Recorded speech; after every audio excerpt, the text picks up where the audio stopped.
Happy Saturday, beautiful people! 9:30 na nga nang bumaba tayo at nang matapos tayong magkape ay pumunta ako sa kitchen at nakita nyo ba? Si Daddy! Nagsuot pa ng props sa kanyang tenga at yan nga ay pag-aari ng kanyang dalaga. Dahil nagpa-practice si ate ng kanyang makeup skills ay bumili nga kami ng ilang mga prosthetics na kanyang pwedeng gamitin. At tawang-tawa talaga ako sa itsura ng aking asawa.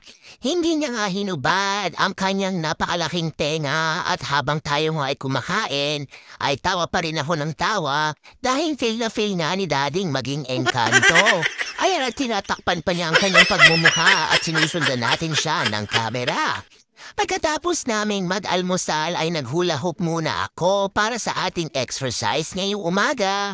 Dahil wala namang kaganapan ng ating pamilya, ay nag-spend tayo ng time na mag-gardening. Pero bago ang lahat, nagluto muna si Daddy ng egg bread at yan nga ang request ng kanyang bunso. Sa mga followers ko dito sa Facebook, mukha lang seryoso ang aking asawa pero napakakwela talaga niyan. At pagkatapos ko ang maghula hope at videohan si Daddy, ay lumabas na nga tayo at nagligpit sa ating upper deck. Dahil malapit na ngang pumasok ang summer ay sinisigurado ko talaga na maayos na ang ating backyard at maitanim ko na ang ating mga halaman at mga gulay. Nagtanim nga tayo at sumubok na patubuin ang ating pineapple pero nagsimula na nga yung mag-mold kaya naman tinapon ko na.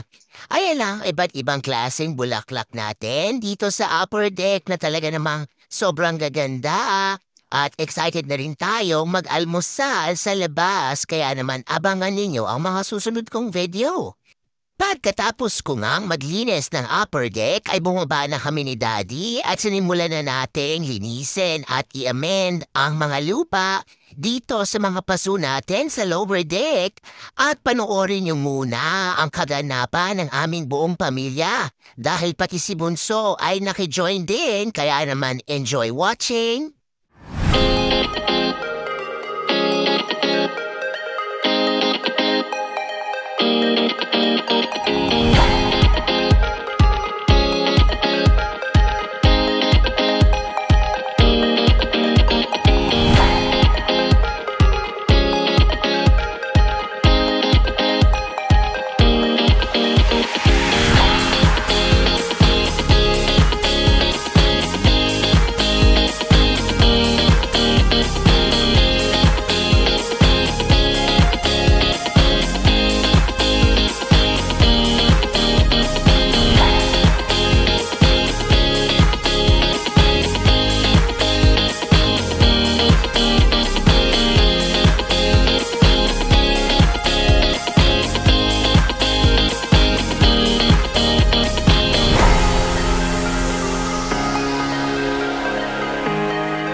pasado 1:00 na nung matapos kami ni Daddy sa backyard at nagmamadali na ngang magluto si Mama. Ito na nga ang ating tanghalian, 3 piraso lang ng salmon at sinigang ko lang yan at nilagyan ng spinach. Para naman sa mga bata ay nag-air fry si Mama ng Tyson's chicken tenders dahil less than 12 minutes nga ay tapos na yan. At ine-enjoy natin ang ating lunch dahil sama-sama na naman ang ating pamilya. Tingnan niyo naman talaga si Mama, napakagana talagang kumain at kahit anong ang ulam ay lagi tayong nasasarapan at nagpapasalamat sa Panginoon. Pagkatapos niyan ay hiniwa din natin ang ating honey mango at yan na nga ang ating panghimagas. Dahil si JJ nga ay naa-amaze gawing bulaklak ang mangga, ay siya nga ang kumain ng 2 pisngi at nag-enjoy din siya ng bonggang-bongga. Sino sa inyo mga batang 80s ang lumaki na ganito nga ang pagkain sa pisngi ng mangga? Natutuwa talaga si JJ maghiwa at gawing bulaklak na ang kanyang honey mango.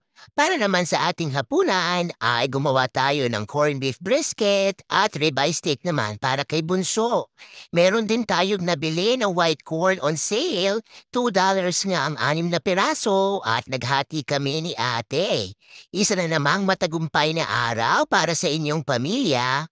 Yan lang muna for today's video. Remember, family time is the best time.